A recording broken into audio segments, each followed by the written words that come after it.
Délégué national de l'UNI, vous avez entendu cette demande, justement, d'avoir des salles de prière musulmanes dans les universités. Comment vous réagissez? Bon, on voit que finalement, c'est une nouvelle demande à minima communautariste, voire, je dirais, voulant satisfaire un expansionnisme islamiste au sein des universités. Ça, c'est pas une demande faite par des étudiants musulmans lambda, c'est une demande qui est faite par les étudiants musulmans de France, donc les EMF. C'est une organisation étudiante très proche des frères musulmans.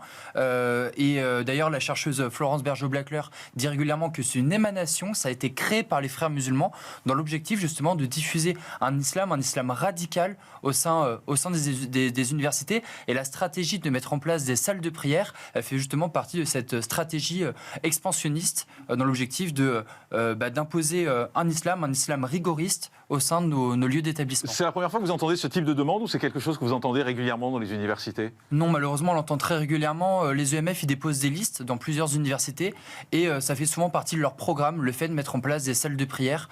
Mais pas seulement, des fois, il est question de repas confessionnels, d'autres fois, il est question d'islamophobie, mais en expliquant finalement que la France, que les universités seraient des lieux islamophobes.